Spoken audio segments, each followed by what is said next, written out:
Hello everyone, this is Colin once again. I had recorded a video about a few days ago, but I was going to respond to some private messages that I had received from one particular user who I've been going back and forth with this user about the historicity of Islam, the origins of Islam, and Tom Holland's documentary in particular. And I recorded the video and thought I was satisfied with it until I received a book, checked it out, called Muhammad and the Believers by Fred Donner. And I've ordered all of Fred Donner's major works about the historicity of Islam. Now, Fred Donner is an interesting gentleman because he is not as skeptical or as revisionist, if you will, as perhaps Patricia Crone and Michael Cook are, but he still is a critical historian. I mean, he is a historian who uses the critical methodology of history as a science to understand or attempt to understand what we can say about any given historical figure, time period, event, etc. So I just started reading his book. I have not finished it. But when I first checked it out, what made me realize I should remake the video is at the very beginning of my previous video, or not the previous published one, but the one I recorded and did not upload, I started talking about a particular coin, what's been called an Islamic coin by the user who I've been corresponding with. And we were talking about that some of the coins that the individual first sent me were probably not dateable, or at least the dates were questionable as far as when they were first struck and put into circulation as currency. But we are stuck on one coin in particular, which I'll put in the more info section. I'm going to reproduce some of these links in the more info section. This particular coin, it's a link from IslamicAwareness.org, and I'll explain what my feelings are towards IslamicAwareness.org as of right now. But this particular coin is an Arab Sassanid coin. It says various mints in Iran from the year 20, so 652 and onward. You can see the coin, and the date they say here is 652 CE. And what's interesting is that there's in the margin of the coin there is the phrase Bismillah, in the name of God. And this individual said that the Islamic formula, or at least the half of the Islamic formula, right, in the name of God, was not used before Islam. And that this coin was used during the caliphate of Umar and Uthman. Now, I'm not sure if that all is true. I appreciate the user's honesty in saying that he's heard that the Islamic formula was not, or I'm sorry, I don't want to misquote, that it was used during the caliphate of Umar and Uthman. However, my questioning was the phrase "in the name of God" not used prior to this coin? Now, the reason why I'm remaking the video and why it had to do with this coin is that synchronistically enough, when I first checked out the book, the little receipt that you get when you check out books from your local public library happened to be at the page where that coin is discussed by Fred Donner. So then I realized, well, I should read what Fred Donner has to say about this, since he is one of the, probably the foremost historian, at least in the Western world, on Islam today. And I started to read it, and I realized I should share this information with those of you who are interested in the subject, instead of just publishing the old video and making an addendum. Just redo the whole thing. Now, it says here, I'll start on page 110, which is a few pages before we actually get to the discussion of the coin. It says, whether Zoroastrian communities found mainly in Iran and southern Iraq were incorporated at the outset into the growing Believers movement in some way is less clear. The dualistic theology and fire worship of Zoroastrians must have posed a significant obstacle to their inclusion in the Believers movement at first. Later Muslim chronicles describe the destruction of Zoroastrian fire temples at the time of the conquest, but it is not clear how reliable such later reports are. Some Zoroastrian communities, like Jewish and Christian ones elsewhere, may have tendered their submission and may have been integrated in some way with the community of believers. On the other hand, some large provinces of Iran, especially in the north, were hardly penetrated by the believers for a century or more. The Iranian noble families that traditionally controlled these areas evidently made terms with the believers early in the conquest era, winning virtually complete autonomy in exchange for remission of tribute or tax payments to the Amir al-Mu'minun and his governors. Certainly, Zoroastrians continued to exist in large numbers in northern and western Iran and elsewhere for centuries after the rise of Islam, and indeed, much of the canon of Zoroastrian religious texts were elaborated and written down during the Islamic period. Unfortunately, we have far fewer sources for the history of the Zoroastrian communities than we do for the Christian and Jews of geographical Syria and Egypt. We have almost nothing by way of archaeological exploration of predominantly Zoroastrian communities from the conquest era, and the non-Muslim literary sources that inform us about Zoroastrian communities are also much more limited and in many cases of later date. So, let me just continue on a little bit here. Let's see. We'll continue on. Of course, one assumes that the Arabian believers who came into the Fertile Crescent recognized Muhammad as having been their prophet, but it's not clear how Muhammad's claimed prophecy was at first received or understood by the Christians, Jews, or Samaritans of the area, or for that matter, by those of Arabia already incorporated during the Ridda Wars into the new polity. Christian literary sources from the early Islamic period that actually mention Muhammad, most do not, generally do not call him prophet, but rather refer to him with terms like leader, teacher, and guide, or king, or note that he was a merchant, or that he called people to the worship of one God. Only a century or more after Muhammad's death do we begin to find Christian sources noting that his followers call him prophet and apostle.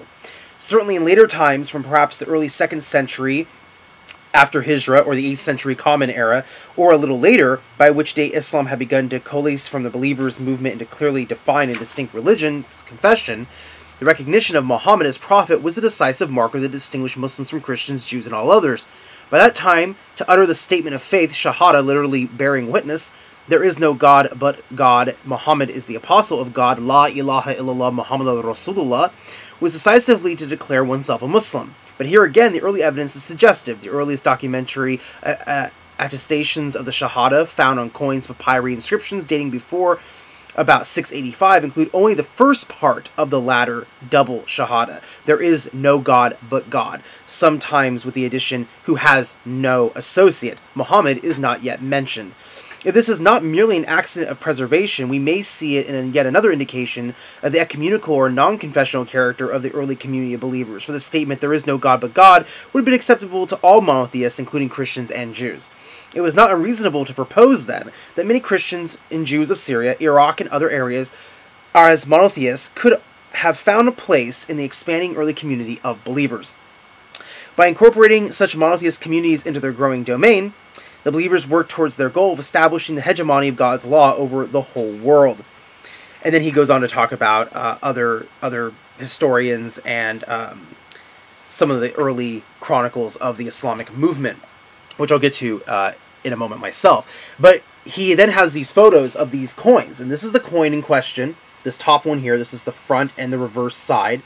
That was being discussed by the user and is discussed by IslamicAwareness.org. And the whole contention is because, as you can see, and if you click on the link, you can get a better image of it than what I'm doing right now, that in the margin is Bismillah, in the name of God, or the name of Allah. Is a Zoroastrian king, and on the reverse side is a fire, a depiction of I believe, the inside of a fire temple, if I'm not mistaken. But this is what Fred Donner says about the coin. 2 early coins of the Believers' regime. The first coins issued by the Believers was based on Sassanid or Byzantine coin types. The upper coin resembles a typical Sassanid coin with a portrait of great King Korozo on the obverse, and a fire temple flanked by 2 attendants on the reverse. In the obverse outer margin, however, the Arabic slogan Bismillah, in the name of God, has been added at about 4 o'clock. The Pahlavi writing in the fields to either side of the bust of Korozo shows that the coin was issued by Zayd ibn Abdi Sufyan, Muawiyah's governor in the east, from the mint in Karman in the year 52, 672 CE. So, what's interesting about that is this is not a clear, pure Muslim or Islamic or believer coin, right? Sure, the Umayyads governor issued this coin, but what's fascinating is that you have a depiction of the Zoroastrian king, a fire temple on the reverse side, and only half of the Shahada, as Fred Donner mentions in the text.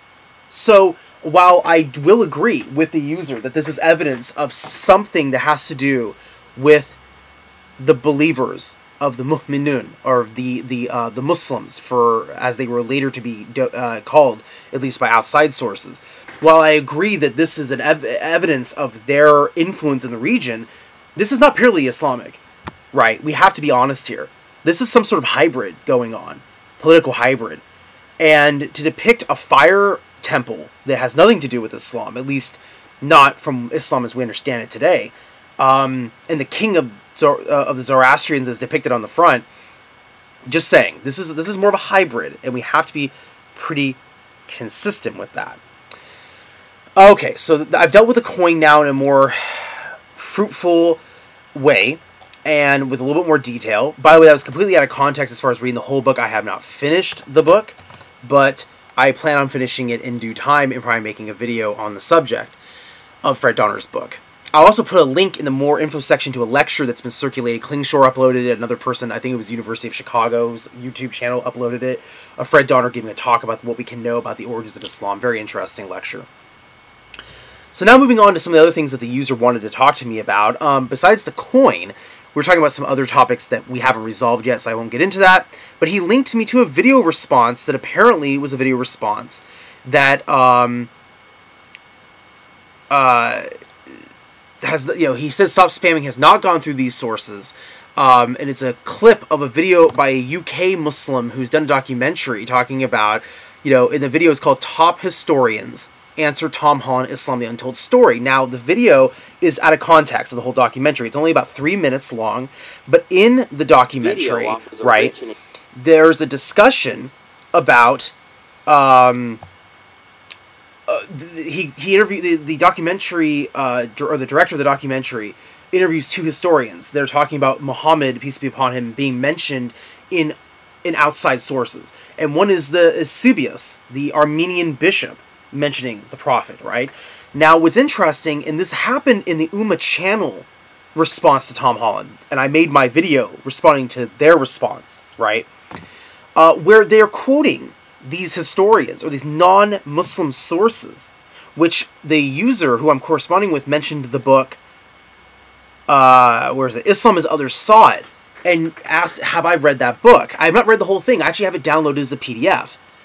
And I've been looking through it. So when they quote these individuals, these non-Muslim sources, I can check and see what the book actually says. What are the sources actually saying? What do these non-Muslim sources actually say about the rise of Islam and the Prophet?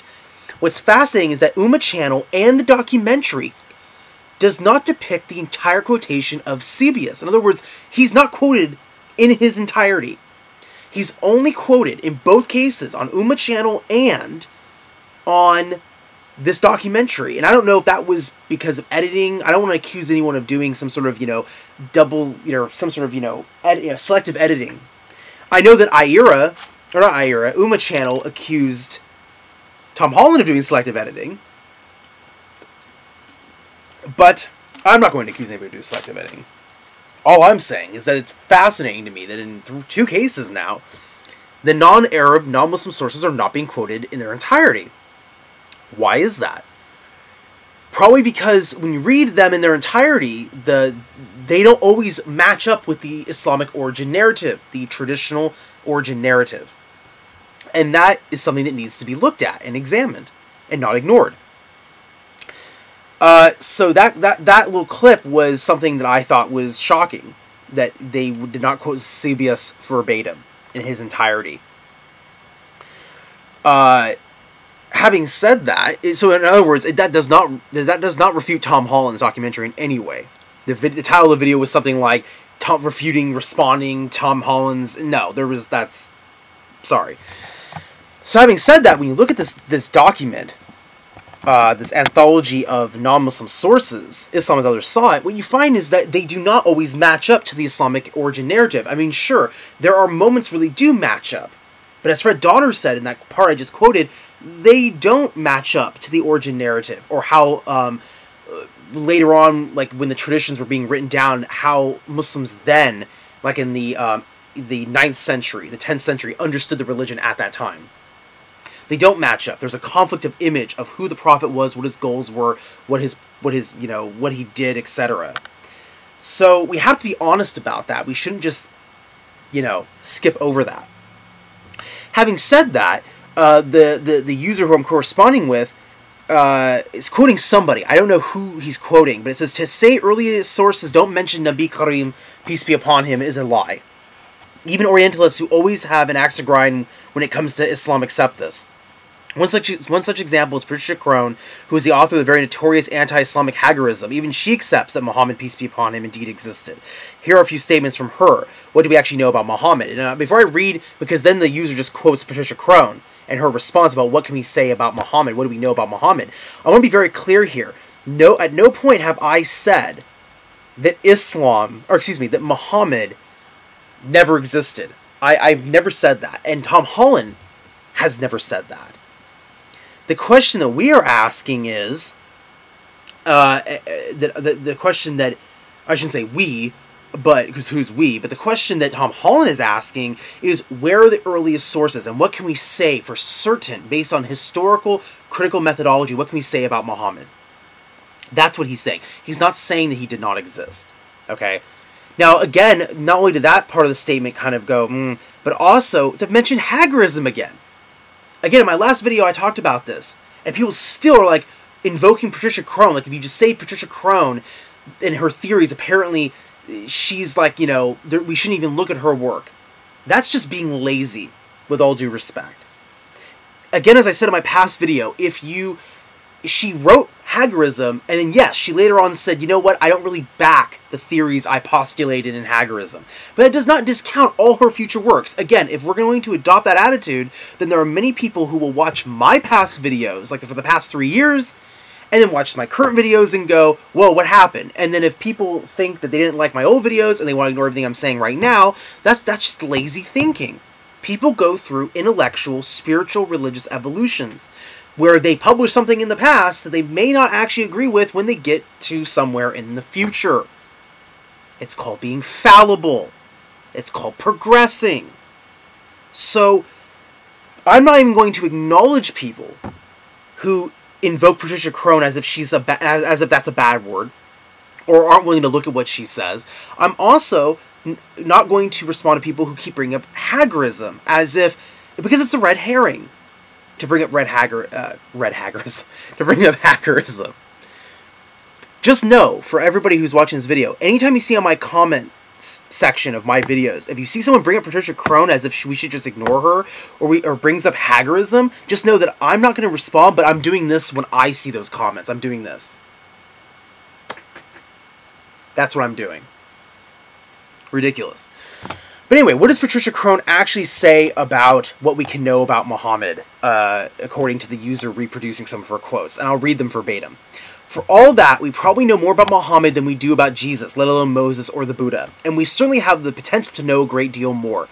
There's no doubt that Muhammad existed, occasional attempts to deny it notwithstanding. His neighbors in Byzantine Syria got to hear of him within 2 years of his death, at the latest. A Greek text written during the Arab invasion of Syria between 632 and 634 mentions that a false prophet has appeared among the Saracens, end quote. If such a revised text is accurate, the evidence of the Greek text would mean that Muhammad is the only founder of a world religion who's attested in a contemporary source. But in any case, this source gives us pretty irrefutable evidence that he was an historical figure. Moreover, the Armenian document, probably written shortly after 661, identifies him by name and gives a recognizable account of his monotheistic preaching. On the Islamic side, sources dating from the mid-8th century onwards preserve a document drawn up between Muhammad and the inhabitants of Yathrib, which there are good reason to accept as broadly authentic. Muhammad is also mentioned by name and identified as the messenger of God 4 times in the Quran. One thing seems clear, however: all the parties in the Quran are monotheists, worshipping the God of the biblical tradition. The best book on the subject of... Okay, so that's all Patricia Crone says. Okay, so yeah, there you have it. That is her assessment of what we can say about him, amongst other things that she says in her other works. Then the user tells me again about seeing Islam as others saw it. which, again, I have that document. I'll be reading that book and probably making videos about that as well.